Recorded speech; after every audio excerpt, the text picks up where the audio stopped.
Back in 2009, I was helping my father out with a dream of his, which was to start a retail shop called Less Less. Less Less? Yeah, Less Less.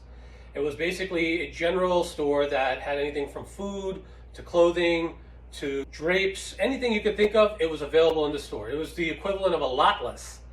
We got that name from my sister. It sounded pretty easy to run at the time, you know? It was just basic retail, just understanding inventory, understanding customer behavior. It was all stuff that I was already doing at the liquor store. I was wrong. I actually failed running this business in 2009 to 2011, and I'm going to explain what I learned and what I would have done differently in this video. The assumption was that we had a cool brand, people would understand it right away through the name, and we had a pretty decent location in Chelsea. What could go wrong? Well, we didn't put enough emphasis into branding the product so people could actually get to know who we were. Yes, the name spoke for itself, but what did that even mean, Less Less? Was it for food? Was it just for clothing? It didn't explain that it was a general retail store. And we didn't do a great enough job creating brand awareness. We were on a side street. That was already a big red flag for us. So what should I have done?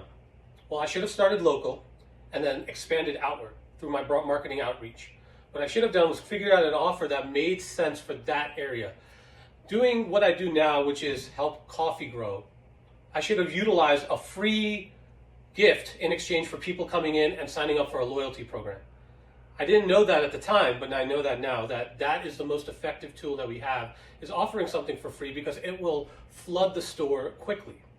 I should have done that, and then on top of that, I should have not invested so much in so many different departments as far as inventory goes. I should have focused on a few areas at once, seen what customers were buying, double down on it, and then slowly grow out the other departments versus creating this one big store that was mediocre in everything versus being significant in one or two specific areas. The big thing was branding though.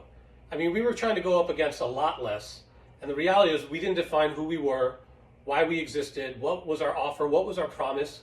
We basically were a clone copy of them, and people saw us that way. So we were never able to separate ourselves from our competitors, and it was basically coming down to a price war, which did not help us because they had more money in their inventory than we did in ours. Thus, they could buy at higher volume, at lower cost per units, and they could price us out, which is what they did. Price was a key element in stickiness to our customer base. It was very difficult to determine how to make something priced cheap enough where there would be word of mouth, but at the same time, enough where we made money. If I could do it differently now, I would figure out what our break even per unit is, and then from there, what our aspirational price could be from a marginal perspective, and blend the two together. If I could do that, then it's priced cheap enough where customers are excited about it, but it's enough where we can make money and we can continue growing in the store itself through marketing and through product. I failed, but it wasn't necessarily my fault. I was just a kid at the time. I was probably like 24.